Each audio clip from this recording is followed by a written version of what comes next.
Hey, thanks for tuning in. A little while back I was down in Tennessee visiting Andy from Leatherwood Distilleries. Wanted to share with you what they were doing transitioning over to hand sanitizer production in response to coronavirus. So without further ado, let's get started.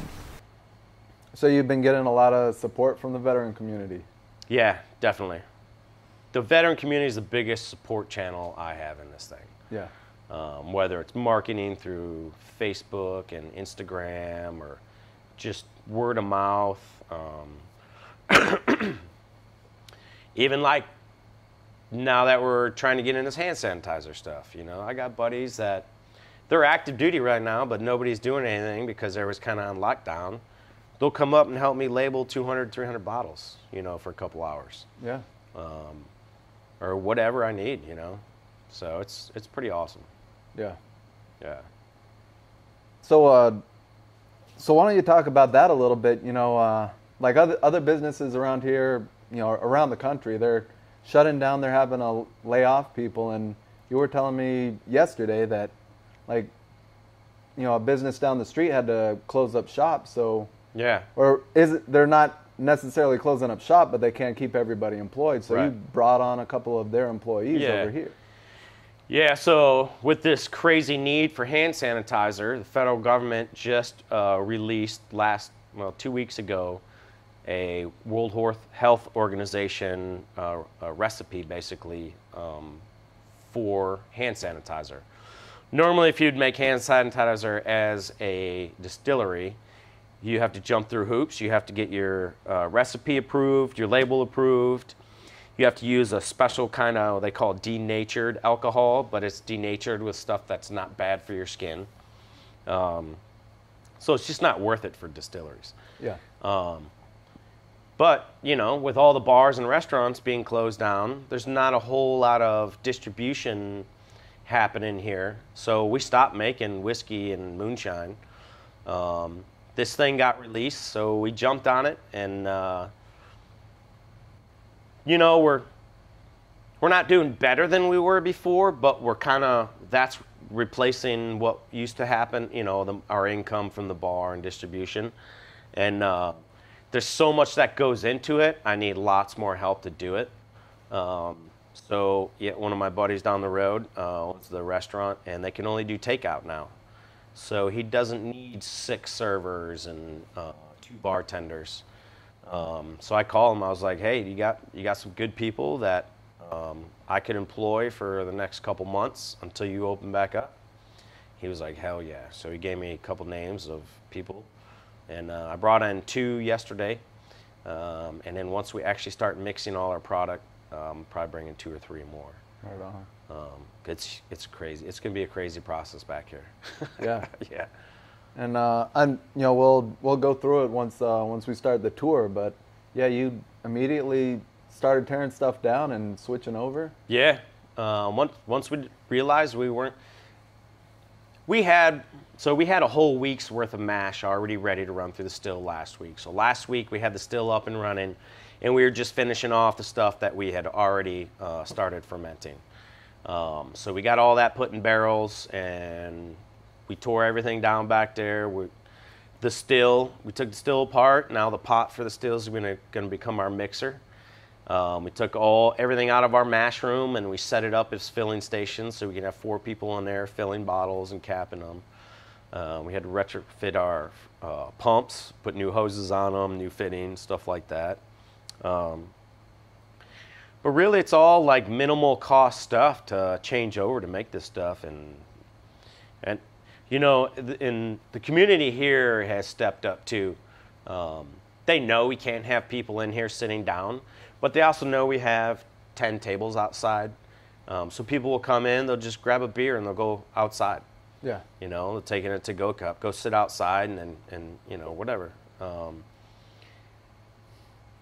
We've also had some donations as far as money to help pay for, because I already said I was going to donate bottles of this stuff to the 2 daycares in town, the medical center, a couple of the senior citizen retirement homes.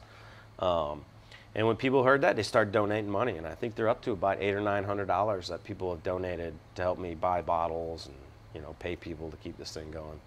So it's pretty amazing. That's pretty awesome, yeah. Yeah. And then you got the other, on the other side, people I'm trying to get stuff to mix all the ingredients. They're trying to charge everybody double for it, and they're holding it behind your arm until you pay up. So there's some really great things happening, but there's a lot of real things happening, you know. But I guess that's the part of business that I can't deal with, and I won't deal with, you know. But yeah, that's how we're doing it. All right. This room, since we're not allowed to have people dine in or sit down and have a drink, this room has become kind of the office and our bottle labeling area now that we're making hand sanitizer. So over here, I'm just keeping track of orders and trying to get all the ingredients and order the bottles. And then we have every day 2 or 3 people in here labeling bottles. Right now, we've got almost 5,000 bottles labeled. And that's not even a quarter of the amount of orders that people have said they want. So as we can come through here. Usually this area right here is where we have live music. We usually have 1 or 2 people playing live music Fridays and Saturdays. But everything's moved off to the side, so we got room for labeling and stuff like that. Man, I should have set this up. Let me move this out of the way for you. So this is my original still. I built it 20 years ago. It's literally just a beer keg. It's a copper column. It's got a thermometer up here. This copper pipe comes out and there's a sheath around it. This is what you call your condenser. You can hook a water hose up to here and you're out here. So this sits on top of a turkey cooker, basically just a propane cooker. Heats up the mash, turns the alcohol to vapor. Vapor comes across here and drops down into the liquid form and we capture it. This is your homemade moonshine still. So then as we come back here,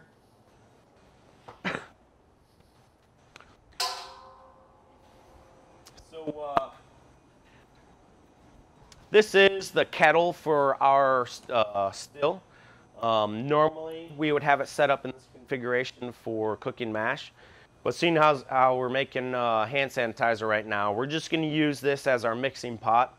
This is a large agitator, so inside here there's a big wing, so it'll just become a big mixer. So we can do 200-gallon batches in here. And I think that this is one piece of equipment that really keeps so many other people from trying to make this stuff. Because you know, this thing alone is a $15,000 piece of equipment. Nobody's really going to buy a $15,000 piece of equipment just to make hand sanitizer for 4 months. So basically all we're going to do is we're going to mix all our ingredients in here to make hand sanitizer. You need 96% alcohol. You need glycerol and hydrogen peroxide. Mix it all together. And then over here, this is our mash pump. Normally we would pump our mash out of the kettle once we cook it. And we'll pump it into this room, which is our mash room. What we're doing is we're retrofitting our pipes. Our normal pipes are high heat pipes. And there's so much mash and other stuff inside of them, we can't use them to pump sterile fluid through it. So we bought new see-through pipes. We're just changing the fittings around. We had to sterilize the inside of this pump. But what we're going to do is we'll mix up our juice in here. We'll use this pump to pump it into this room. And right now we've got this room set up with 3 filling stations. And you can see we have thousands of these just little 8-ounce bottles that we're going to use for the hand sanitizer. So this is the approved label. All we did was put our logo on it, basically. But the front side basically tells you what it is, and the back side lets you know that it's the World Health Organization formula and what that is. So once we pump the hand sanitizer in here, we're just going to have somebody here manually filling bottles, putting them over here, another person capping them and putting them in a box. So we're hoping to have 3 people doing that at one time. And normally this would be our fermentation room. So it's temperature controlled. We'd have all these tanks full of mash fermenting. We've got a AC unit over there just to keep the temperature right. But yeah, so right now it's just going to be used as a hand sanitizer filling area. So come find us at leatherwooddistillery.com. We're on Instagram and Facebook. It's all at Leatherwood Distillery.